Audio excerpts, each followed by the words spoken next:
ये मेरे देश में है जी का जंजाल, सड़कें मेरे देश में है जी का जंजाल। रोड़ी डामर कल पड़ी आज उधड़ गई खाल खाए जनता हिचकोले, कमीशन घर घर डोले खाए जनता हिचकोले, कमीशन घर घर डोले। लोकसभा चुनाव का परिणाम आया थोड़े दिन पहले, तीसरी बार मोदी जी प्रधानमंत्री बन गए। दिल्ली गया तो राहुल गांधी मिल गए, कहने लगे कि भाई बेरोजगार हो गया हूं, कोई काम बताओ। तो मैंने प्रयास किया था उनको काम बताने का कि राहुल भैया नाव में हो गए छेद अनंत, राहुल भैया नाव में हो गए छेद अनंत। अंतराज का हो गया अब बन जाओ संत, अपना ये जन्म सुधारो बैठकर राम उचारो, अपना ये जन्म सुधारो बैठकर राम उचारो।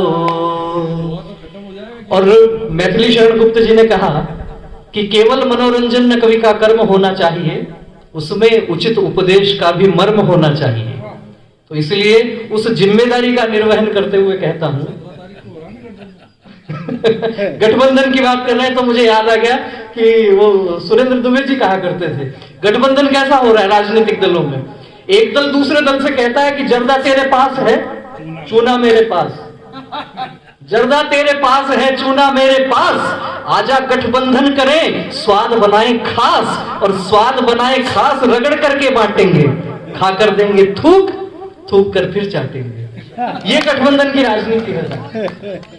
तो मैं सामाजिक सरोकारों की बात कर रहा था, तो कहना चाहता हूं कि गर्मी से जब हो रहे सबके हाल बेहाल, गर्मी से जब हो रहे सबके हाल बेहाल, बरगद नीम लगाइए जहां जमे चौपाल, तन भी शीतलता पाए नीम से रोग भगाए, तन भी शीतलता पाए नीम से रोग भगाए।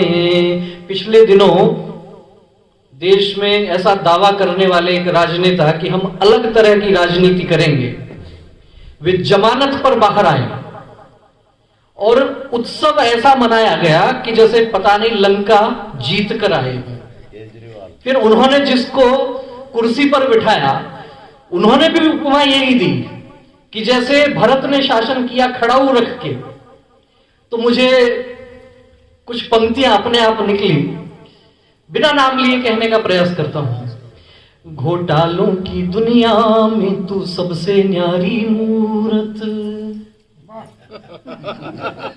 घोटालों की दुनिया में तू सबसे न्यारी मूरत, लाचारी नजर आती है जब देखें तेरी सूरत, जब जब दिल्ली में आए तेरे ही धरने पाए, तेरे गले में जो मफलर है बस वो ही लटकता पाए। ये बंधन तो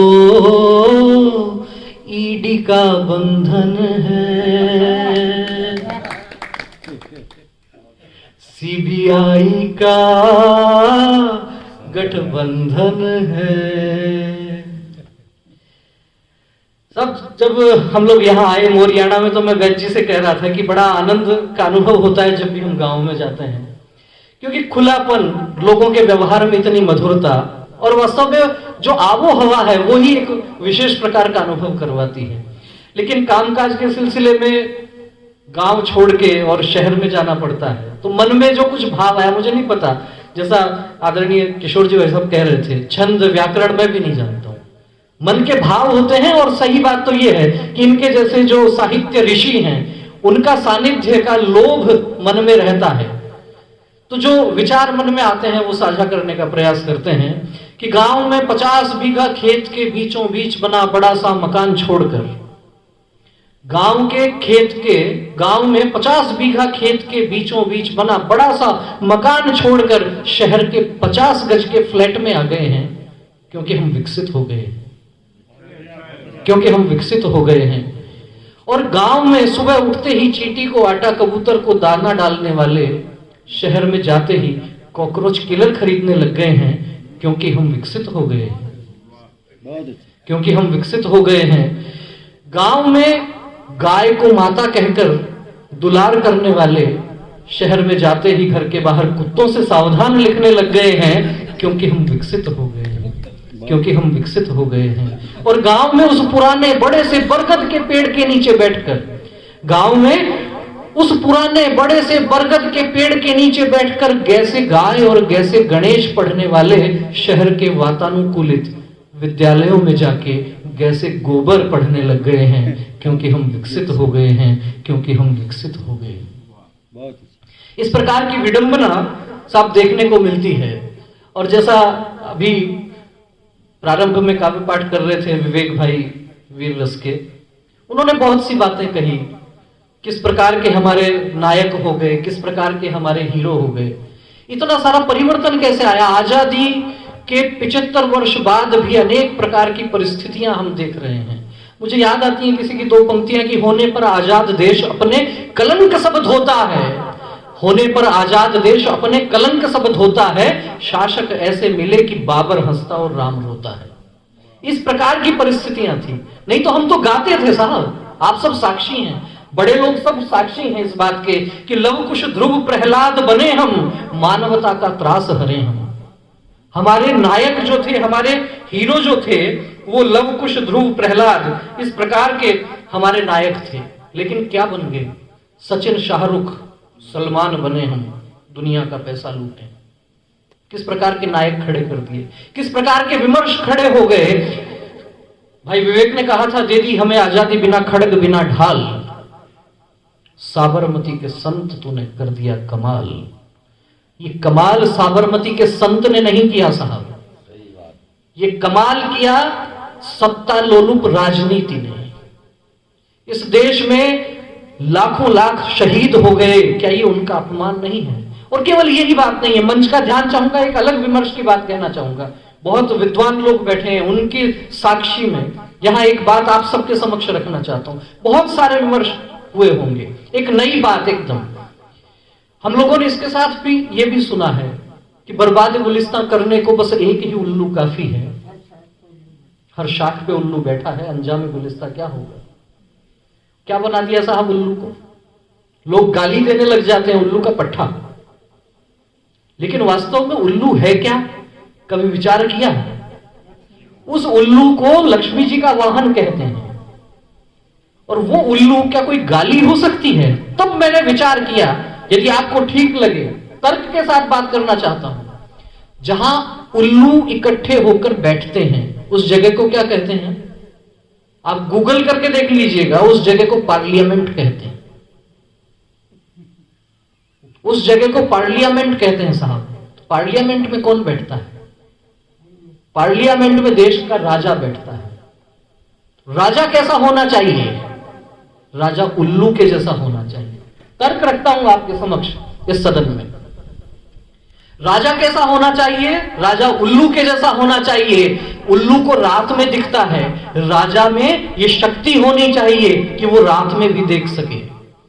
और इस देश में यह परंपरा थी कि राजा रात्रि में वेश बदल कर निकलता था, अपनी प्रजा का हाल देखता था। उस उल्लू को हमने गाली की संज्ञा दे दी। एकमात्र उल्लू ऐसा जीव बताया जाता है जो 360 डिग्री पर देख लेता है, जिसको आगे पीछे दाएं बाएं सब जगह देख लेता है। राजा कैसा होना चाहिए? राजा ऐसा होना चाहिए जो चारों तरफ देख सके, चाहे कोई जाति हो, चाहे कोई वर्ग हो, चाहे कोई भाषा हो, चाहे कोई प्रांत हो, पूरे देश को एक दृष्टि से, समदृष्टि से देख सके, वैसा राजा होना चाहिए।